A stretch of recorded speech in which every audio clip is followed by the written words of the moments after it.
In today's episode on ZDAV's Patreon server, Wormman makes a special appearance. 8 withers are killed at the same time.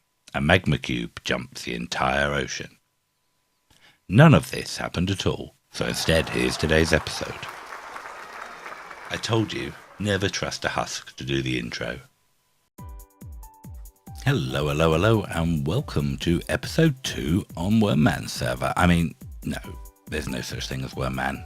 Probably just some guy who likes dressing up as a French maid. Anyway, sorry. Welcome to ZDAV's Patreon server.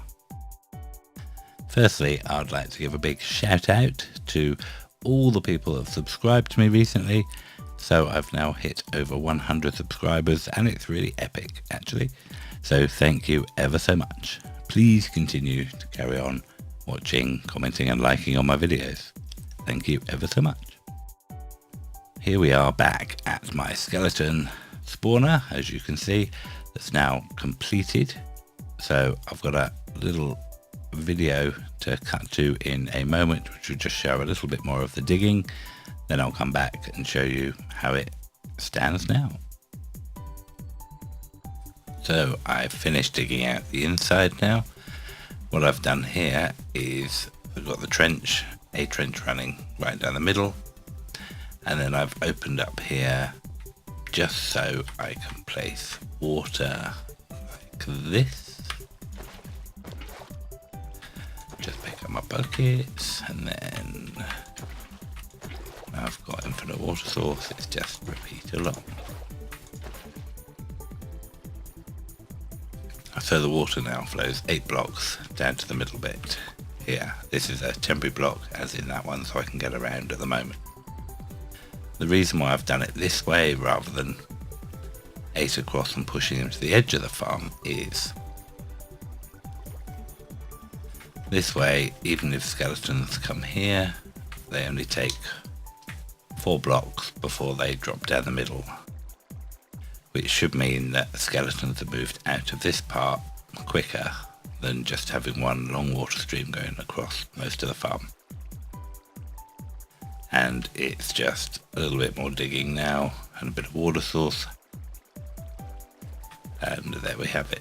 Then they'll drop down here to a too high bit. They'll get pushed here. This one block will be gone when I've finished.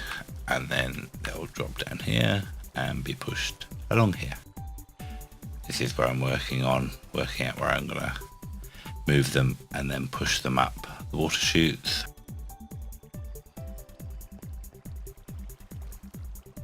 To then drop them to reduce most of their health, and I think I'm going to drop them basically over here. Obviously be slightly quicker moving the skeletons if I actually moved them slightly closer to here. Wouldn't have to push them quite so far, but it's only a matter of a few blocks really, and I want to keep this room quite open. Right, so I need to get on with some water streams and elevators, so it's going to keep me busy for a while.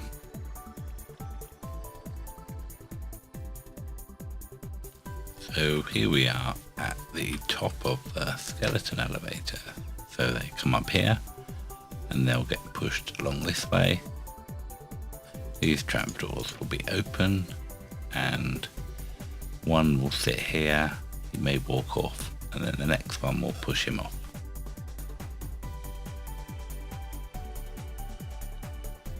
So I've gone back this far, so it's 8, so it ends just literally on the trapdoor.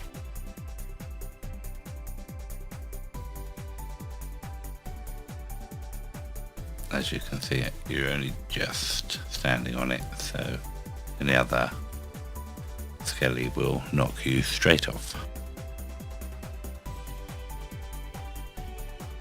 I've had problems before where you get another one to knock it off, or you have the water stream and they can sort of fight against it, but because of the trapdoor and they think they can path over to here, this little room is just to give them a path.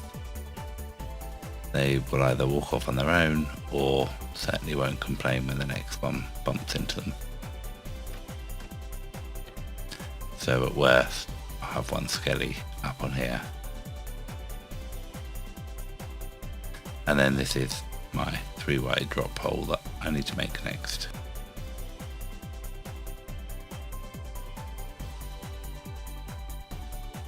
Right, welcome back from that. I hope it was fun and informative. Just one comment to make, as I noticed when watching back that I hadn't mentioned at the time, was at the top of the water elevator, when they go along, get pushed over a trapdoor. You may think, oh, the trapdoor could go the other end of the block, so they wouldn't get caught on it, which is true. But if I wanted them just to go off the edge of the water, the issue there is they would be bouncing in the water and may fall from I think it's only 0.2 of a block higher, but that's enough that some of them will die at the full drop I've got it at. Obviously you could make a slightly shorter full drop, but depending on the bounce of the skeleton, they'll just have slightly more health. So I know it's not really necessary with sweeping edge swords, but I like to try and damage them as much as possible. So you can only get one on the trapdoor. He can't fight against the water stream because he can path away from the water, and he'll get pushed off by the next one anyway, and half of them leap off on their own. So right, now back to the actual farmy bit itself. So here's the spawner. It's now got glass all the way around it, so they can't see us, they can't shoot us, and I like to be able to see inside my farms wherever possible. It does mean you have to be careful about the light level around the outside, because if I put a torch down here, it would make it too light in part of that room for them to spawn. So we have to be careful. Have to have non-spawn floors because we've got low light level, and light sources like that are far enough away to keep the light level low enough next to here. So if we look, we're at light level, 1, 2, 2, 2, 1. Sort of a bit of a 4 there, a 6 I saw somewhere. That might be one block out. So it's still dark enough in there, and yet it gives a little bit of ambient light so I can see. And yeah, I just like to be able to see them all fall. So this is where they fall. Dun dun dun. So here is my little skull drop chute. Done this before on the Worldcraft server, but I made it a bit more deliberate this time. Put a little bone blocks and sort of crown on it. So here we drop them onto 3 blocks, and the reason I spread them out onto 3, and the whole drop shaft is 3 wide from the top, so as they fall at various velocities, so they'll spread out to some extent from the top. So the reason for having 3 is to just increase the amount of skeletons I can have a little bit. Whilst entity cramming is probably one of the best things Mojang added to the game in recent times to stop destroying servers when people accidentally have 800 skeletons in one block, this will stop that. Having 3 blocks means in theory I can have 75, which isn't too bad for a server. Should be able to cope. The reality is it's actually more like 50 because they tend to be bounced onto either side, with the odd 1 or 2 in the middle that then get bounced off. And a server can cope with 50 entities, especially if you've got a moderately lit up area, so you're not loading in thousands of other entities around, having lots of items despawning, having lots of item frames, all the other entities that cause lag in the game. Also, it's nice because when I want to kill stuff, I just hit the one in the middle. Obviously here I can flick to my repairing shovel. I've got mending armor on, so it won't do particularly well. Obviously, if you're deliberately trying to mend stuff, you would take your armor off first.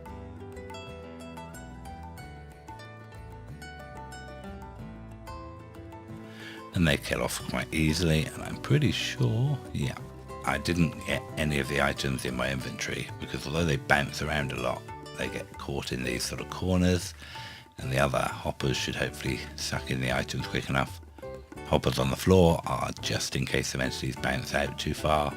I can put them, they'll get sucked up by that. And then if I do get junk in my inventory, I can just stick it in the chest and it will go in through the system. So, right, a quick overview. They drop down here, they go down a water stream. Oh, let's pick up the XP orbs, leave them floating around. Then they go up here. Hello! He's looking at me. They go up the top, they go across, and they go shoomp down here. And you'll see some fall in just a moment. Maybe. There it goes, just like that. And then he'll now be one hit, so I can hit him with a fish, and like I say, they are just one hit. Oh, obviously not the armoured ones. But with a sweeping edge sword, you can take care of the armoured ones as well. From there, we have an item elevator, which, as you saw, pumps all the items from the drops up to the top, to a load of wizardry, into the sorting system. I then sort stuff into bones over here. So yeah, there's quite a few bones in here now. Fills up from this one first. Top left will be last. Then I have a bunch of chests here which have arrows in. The arrows are pulled out of the stream where all the items are, thrown into here. Then when they overflow at the top, there's some redstone comparator on one of the hoppers. When the hopper's full, it sends a signal down here to turn this torch off. This torch turns off. This hopper starts sucking arrows out of this bottom chest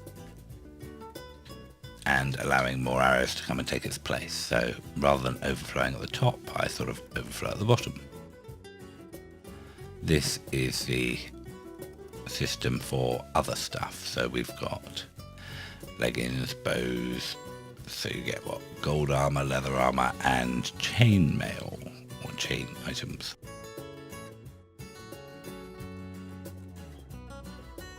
And obviously if you put other junk in there, it will go in there. So this just stays here, it's locked when this light's on, so nothing will come out of these hoppers. Obviously these only drop when you hit them anyway, not when you're AFK. And then when I've checked there's nothing I want, I flick this lever, and as you can see, if we go to the top full, it's emptying the items out of the chest, throwing them down to a dispenser and into lava underneath. Because these are all non-stacking items, they actually clear out pretty quick, so it doesn't take very long. Having one of these when you've got like this with stackable items means instead of, what is this, like 56 items in a chest, you have 3,500 items, and you can imagine that takes a lot longer. So lock that back up just in case I need some of them for armor stands to look nice and such. On this side of the room I have a cactus farm, if you hadn't guessed by the cactus standing there. Not the most efficient, but it works, so it will do me for the moment. Iron bars probably should replace the fence posts at some point. Whoa, getting lost. Right, and the whole room, as I showed before, I should always be in range of the spawner wherever I am in this room. So I'm thinking I'll probably build some flower farms for bone mealing and stuff over on this side. Maybe a sheep farm, not decided. Maybe a fish farm, so can AFK fish and AFK bone collect at the same time if needed. Temporary manual cocoa bean farm here. I will build a sort of semi-automated one where you have to stand and click to place them, but they'll pop off and grow automatically. Again, this is just a little manual concrete maker. You place your concrete powder on the top, it's next to water, it turns to concrete. You stand there with the powder in your offhand and your pickaxe in your main hand, hold down both buttons, and it places and breaks blocks until you run out. And most of them are caught down here. Then, because I'm in a desert and I've got white dye from the bones, I decided, and having to use a lot of black in this room, I decided what would be really good would be ink sacs. So I built a squid farm. The water's up there, can turn off the dispensers if you no longer require it running.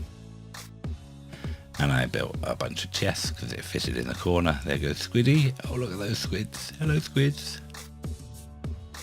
Obviously, squid vary a lot on how many people are on the server and whether they're near water or not. So yeah, I bunged down a few thinking, oh, this is far too many chests. And then realised that although I've AFK'd quite a lot, I've actually got quite a few ink sacs now. So yes, it's been working very well when you can get on the server with no one else near water. Other points it doesn't work at all. So I have a small furnace here, which I think is running off lava at the moment. And then from here you're now outside the spawning range you're leaving, so I've sort of changed the transitions so you can tell whether you're in or out. And it's just for the entranceway for the door. Temporary rubbish still here that I haven't cleared up. Press button, magical piston hidden door opens. A few moments later it closes, so another button on this side that does the same thing, opens it for a while. Hopefully give you enough time to get through, because you don't want to get stuck in there and squashed by the pistons. Staircase leading down here, and a little bit of decoration at the top where we've sneakily put some of these levers which hide. This is just access to the beacon area, which will be removed or moved somewhere else at least. This side on the other hand is access into the redstone. This is the redstone circuit that delays the piston door to keep it open for a while. And yeah, this is the little redstone for it to go up to the redstone over the door. Down here is just some lava that I've been digging out to put in this furnace. And it's currently, I will probably put some nice stairs in here or something at some point. It is the sort of only way to get up on top of the farm now. So spawner's right below us here. This is the top of the cactus farm. This is where the cactuses come up their item elevator here, shoved along these hopper chain down into their chests. Skeletons, they come up here, and up there is where they get pushed along to the drop chute. Drop chute's behind here. This is the item elevator for the skeleton farm itself. They pop up on the middle block and whiz off this way. Go round the corner and drop down, which causes them to align along one side so they can make it over hoppers. Then we start sorting. We sort out arrows. Here is the circuit that runs off this hopper, so that when there's too many items in here, the redstone extends far enough. Quickly show you down here, and we'll deactivate the redstone torch behind here, which is locking the hopper, preventing the arrows coming here into this dropper. Which we do that, and the stuff will get destroyed in that lava down there.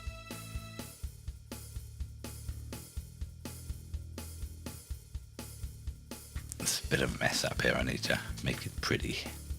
Then water streams come in this way. Where we have gaps, we're using packed ice to make it go faster and to slide across the gap with ease. And then we start sorting out bones.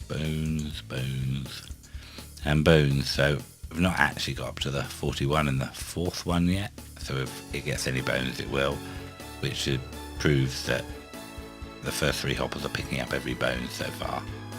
because obviously these hoppers can only pick up so many items, like 2.5 items per second, and if we shove too many past it, it's going to flow over the top of them before it has a chance to pick them up. So that's partly why I've got a whole bunch of them. They then all merge into a bunch of chests and a hopper line which feed down into the chests below.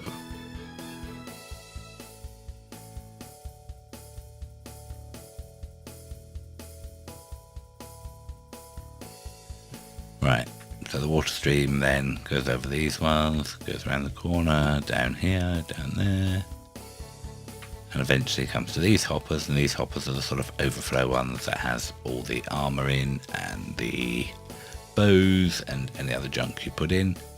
If these are all full, then the items will just go straight past into the cactus. So that's the sort of overflow, so we won't end up with erroneous items floating around waiting to despawn, which would be a bad thing.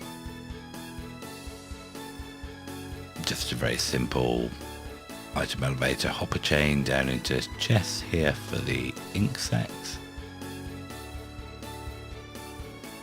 And that is basically it on, well actually that's it for the whole farm at the moment. May add, well I will add some more stuff in there.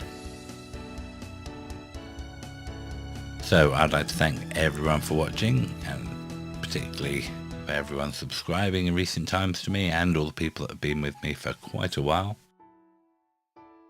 I hope you enjoyed this. If you did, please remember to like the video, please comment, and goodbye for now.